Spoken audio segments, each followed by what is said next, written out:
किया जाता है। पहले वुहान शहर से ये जानलेवा वायरस निकलता है, फिर चीन का इस आदमी का डबल ट्रांसप्लांट के सफल ऑपरेशन का ऐलान करना कई सवाल खड़े करता है। हालांकि कोरोना के चलते सामान्य के मुकाबले ऑर्गन डिमांड बेहद हाई होने के बावजूद भी शख्स को दोनों ही अंग सिर्फ 5 दिन के भीतर उपलब्ध हो गए। सवाल यही है कि इतनी जबरदस्त मांग के बावजूद ये अंग आखिर उसे मिल कहां से गए, और वो भी महज 5 रोज के भीतर। लिहाजा ये बात शक पैदा करने लगी। वर्ल्ड मैन की रिपोर्ट कहती है कि चीन की इस हरकत पर खुद चीनी ह्यूमन राइट्स एक्टिविस्ट भी शक जाहिर करते हैं कि चीन में एक फेफड़ा मिलने में महीनों और यहाँ तक कि सालों तक इंतजार करना पड़ता है। यानी सालों की वेटिंग लिस्ट में कोरोना के मामले में यह सिर्फ कुछ ही दिनों में फेफड़े का मिल जाना सवाल तो खड़ा कर ही देता है। शक की बात इसलिए भी उठ रही है क्योंकि चीन उन चुनिंदा देशों में से एक है जहां ऑर्गन डोनेशन रेट दुनिया में सबसे कम है। लेकिन खबरें ऐसी सामने आ रही हैं कि चीन में अब तक 10,000 लोगों को आसानी से ऑर्गन मिल चुके हैं। बीती 29 फरवरी को चीन में चल रहे मानव अंगों के काले धंधे पर एक रिपोर्ट भी सामने आई।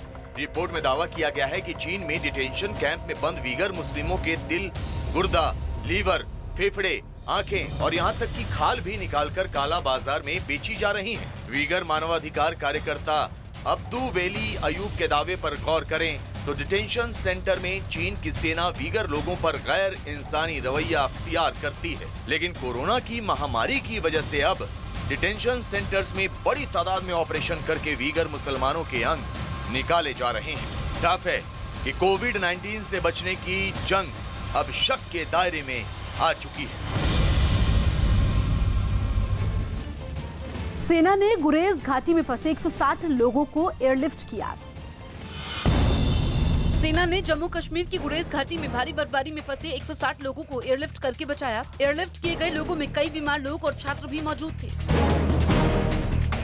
दुनिया भर में कोरोना वायरस से होने वाली मौतों की संख्या 6,000 की पार पहुंच गई। इनमें 3200 से ज्यादा मौत चीन में और 1,000 से ज्यादा मौतें इटली में हुई हैं। यूपी के बागपत पहुंचे गोवा के राज्यपाल सत्यपाल मलिक ने गवर्नर पद पर विवादास्पद बयान दे दिया। गवर्नर से कोई काम नहीं होता।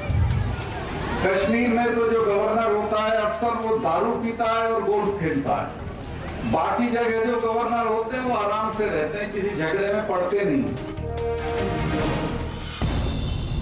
चेन्नई के वादापलानी मंदिर के प्रशासन ने वहां आने वाले सैकड़ों श्रद्धालुओं की कोरोना वायरस की जांच के लिए स्क्रीनिंग की। नाइजीरिया के लागोस बडागरी एक्सप्रेसवे पर हुए एक जोरदार धमाके में कई लोग घायल हो गए, जबकि आसपास की कई इमारतें तबाह हो गईं। कोरोना वायरस को लेकर हरियाणा सरकार ने सावधानी बरतते हुए रोडवेज की सभी बसों को सैनिटाइज करवाया, जो कि अगले आदेश तक रोज चलता रहेगा। कोरोना वायरस के खतरे को ध्यान में रखते हुए यूपी सरकार ने भारत नेपाल सीमा के साथ गाजियाबाद, लखनऊ, आगरा समेत कुल 11 जिलों में सिनेमाघर, मॉल और क्लब को 31 मार्च तक बंद रखने का निर्देश जारी किया। यूपी के अलीगढ़ में अखिल भारत हिंदू महासभा ने कोरोना वायरस की महामारी से बचने के लिए गौमूत्र पार्टी का आयोजन किया, जहां मौजूद सभी लोगों ने गौमूत्र का सेवन किया। यूपी के औरैया में जमीनी विवाद में 2 पक्षों में हुई गोलीबारी में एक वकील और उसकी बहन की मौत हो गई, जिसके बाद पुलिस ने हत्या के आरोप में समाजवादी पार्टी के एमएलसी कमलेश पाठक और उनके भाई को गिरफ्तार कर लिया। इटली में कोरोना वायरस से सैकड़ों लोगों की मौत होने के बाद इटली की सेना के एक पैराट्रूपर ने स्काई डाइव करके इटली का झंडा आसमान में लहराकर देश को ऐसे समय में एकजुट रहने का संदेश दिया।